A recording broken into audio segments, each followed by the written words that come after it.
अब लास्ट के जो 3 क्वेश्चन हैं ये भी डायग्राम से रिलेटेड है, डायग्राम दे रखा है इनमें आपको, है बहुत आसान, मुश्किल नहीं है कोई भी क्वेश्चन, इजी है, आराम से आ जाएंगे आपको। ध्यान से समझो क्या कहना चाह रहा है। अच्छा क्वेश्चन है 18th वाला। ये कह रहा है केंद्र ए से प्रारंभ करते हुए बारी बारी से केंद्रों ए और बी को लेते हुए त्रिज्याओं 0.5 सेंटीमीटर, 1 सेंटीमीटर, 1.5 सेंटीमीटर, 2 सेंटीमीटर वाले उत्तरोत्तर अर्धवृत्तों को खींचकर एक सर्पिल बनाया गया है जैसा कि आकृति 5.4 में दर्शाया गया है। 13 क्रमागत अर्धवृत्तों से बने, 13 अर्धवृत्त हैं, इनसे बने इस सर्पिल की कुल लंबाई क्या है। ध्यान से समझो क्या कहना चाह रहा है। ये इस तरह का नहीं होता, इसको सर्पिल बोलते हैं। ये यूं चलता जाए चलता जाए चलता जाए चलता जाए, ऐसे कुल कितने चलाने हैं ये दिया भी है क्वेश्चन में, कुल कितने चलाने हैं। ये 13 अर्धवृत्त चलाने हैं।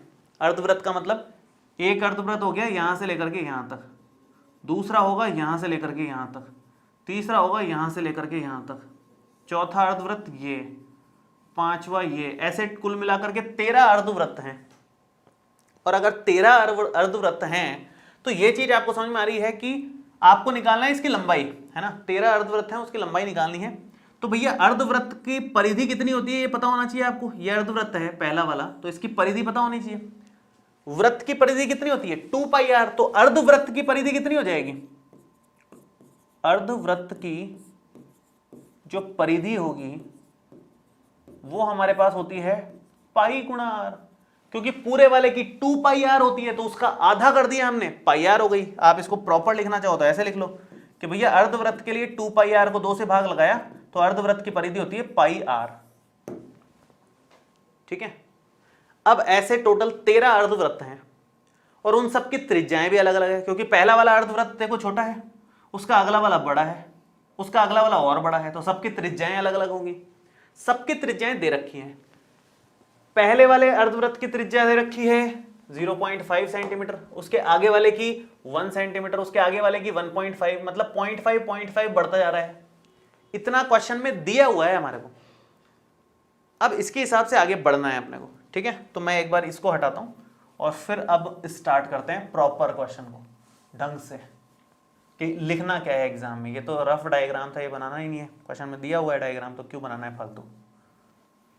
ठीक है, अब शुरू करते हैं। देखो अर्धवृत्त की परिधि हमने लिख ली है, तो आप लिखोगे कि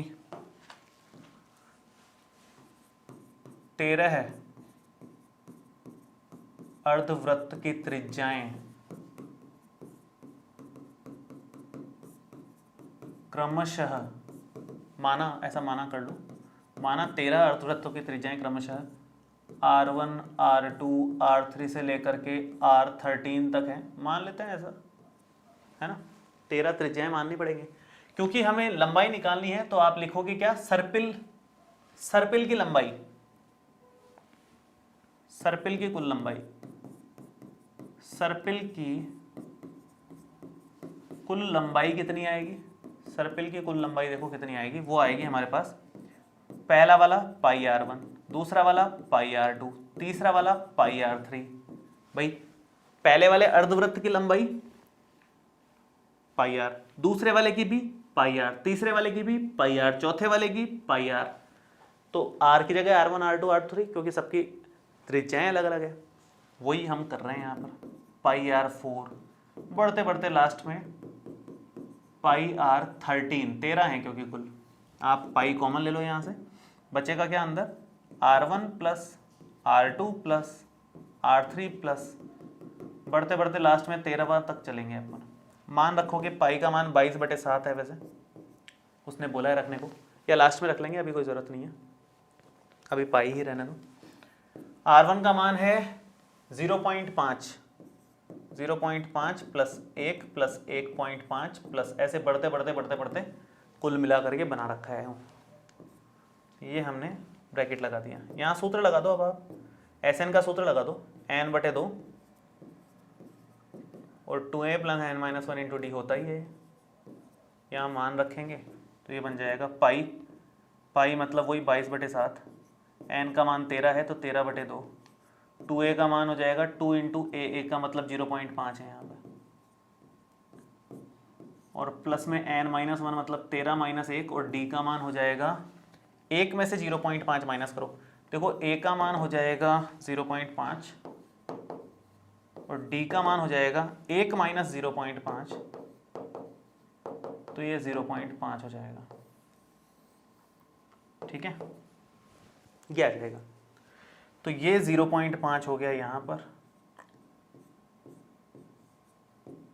देखो आगे 2 से ये कटा 11 बार और 0.5 गुणा 2, मैं डायरेक्ट ही करता हूँ क्योंकि कैलकुलेशन बची है और कुछ बचा नहीं है वैसे भी, और जगह थोड़ी सी कम लग रही है मुझे। थोड़ा सा ऊपर भी कर देता हूँ, जगह और बच जाएगी अपने पास में। ठीक है, अब यहाँ तो ये 0.5 को 2 से गुणा करोगे 1 आ जाएगा, 13 में से 1 गया तो 12, 12 को और 0.5 से गुणा करोगे 6 आ जाएगा। तो अल्टीमेटली क्या बनेगा, ये बनेगा 11/7, तो चल ही रहा है, गुणा 13 गुणा 7 बचेगा, ये 1 + 6 7, 7 से 7 पे कट गया, बचेगा कितना, ये बनेगा 143, इतना सेंटीमीटर फाइनल आंसर आ रहा है अपने पास में, 143 सेंटीमीटर। ये कुल सर्पिल की लंबाई हो जाएगी अगर 13 अर्धवृत्त आ रहे हैं इसमें। तो कोई मुश्किल काम नहीं था, हमने केवल अर्धवृत्त सर्पिल की कुल लंबाई के लिए वही अर्धवृत्त की परिधि का इस्तेमाल लिया है, इसका इस्तेमाल लिया है, मेन ये कॉन्सेप्ट था और कुछ कॉन्सेप्ट नहीं यूज लिया है इसमें। तो ये थोड़ा ध्यान देना है आपको कि किस तरह से हमने इसमें आगे प्रोसीड किया है। ठीक है।